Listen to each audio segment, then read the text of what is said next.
کیا آپ نے اپنی زندگی میں جس طرح سیاستدان سیاست پہ بے دریغ پیسہ لگاتے ہیں، ایک ایم پی اے یا ایم این اے اپنی سیٹ کے لیے بے دریغ پیسہ لگاتا ہے، آپ نے اپنی زندگی میں اس طرح بے دریغ پیسہ دین پہ لگاتا ہوا کوئی شخص دیکھا؟ اگر آپ نے ایسا شخص پاکستان میں بے دریغ پیسہ، بغیر حساب کتاب کے پیسہ، جسے ہم پنجابی میں کہتے ہیں انے واہ پیسہ، آخرت کے لیے لگاتا دیکھا ہو تو آپ بڑے خوش نصیب ہیں۔ سالی چھمائی کوئی 10 5 20 جی کیا تو دے دیا، ورنہ مجبوری نہیں، ضرورت نہیں۔ ضرورت ہے اپنے کاروبار کو سٹیبل کرنے کی، پریشانی ہے دکان کی، دکھ اور سارے کی ساری ٹینشن ہے 5 مرلے کو 10 مرلے کرنے کی، چھوٹی گاڑی سے بڑی پہ آنے کی، ایک پلاٹ کے بعد دوسرا لینے کی، چھوٹے کاروبار کو بڑا کرنے کی، یہ بڑی فکر ہے، بڑی ٹینشن ہے، یہ بڑی ٹینشن ہے۔ مولوی صاحب سے دعائیں کروا کے اللہ مجھے اولاد دے دے، اللہ مجھے اولاد دے دے، اللہ مجھے اولاد دے دے۔ اولاد کس لیے مانگی ہے یہ بھی کوئی ذہن میں خیال ہے؟ بس یہ بر صغیر میں کسی نے ذہن میں ڈالا ہوا ہے کہ بچے وارث بن جاتے ہیں، نسل باقی رہتی ہے، یہ اس چیز کی یعنی ٹینشن ہے، یہ نہیں کہ یار میں جاؤں میرے بعد میں کوئی دعا کرے، یہ خیال نہیں ہے دل میں۔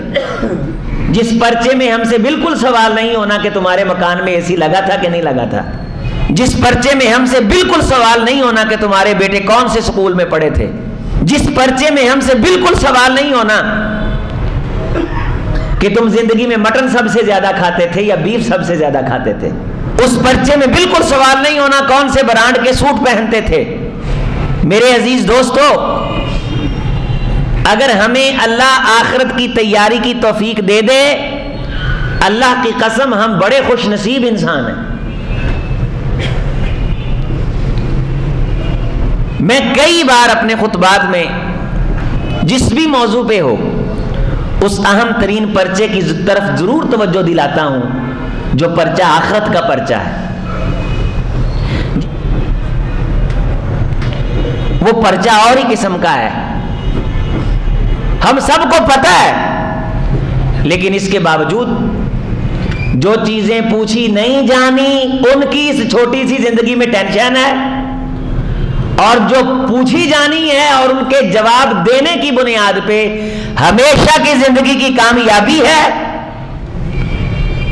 اس سے ہم نے آنکھیں ایسی موندی ہوئی ہیں کہ آخرت کی تیاری بس یہ چند فرضی سی چیزیں کر لینے سے ہو جاتی ہے، ٹینشن تو لی جاتی ہے دنیا کے لیے،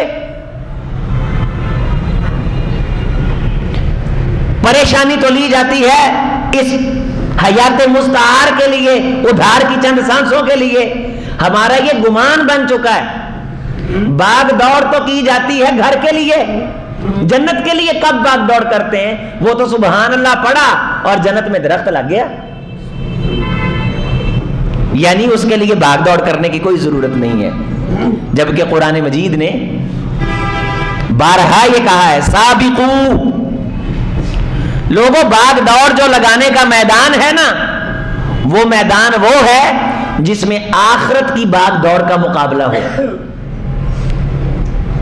جنت حاصل کرنے کا مقابلہ ہو، دوزخ سے بچنے کا مقابلہ ہو۔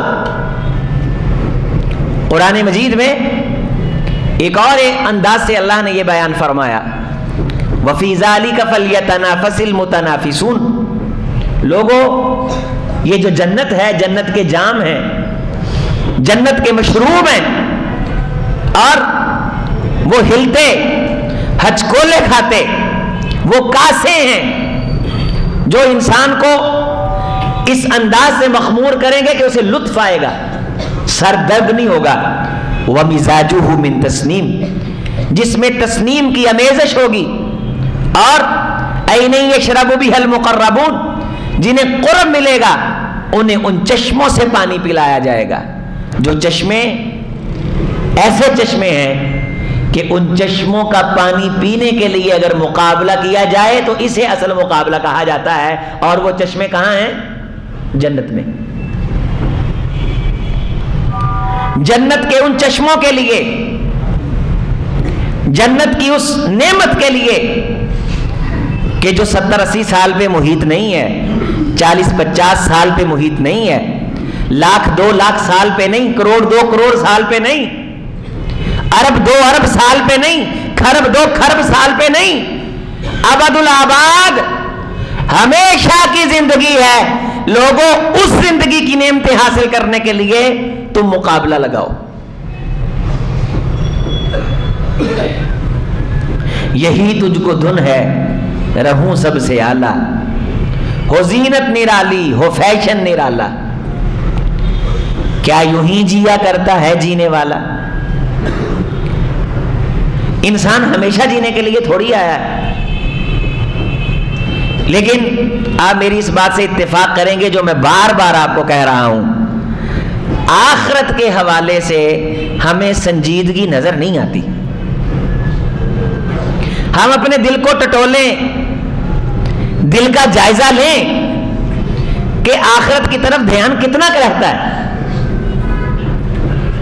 اس کے لیے کتنی کوشش کرتے ہیں.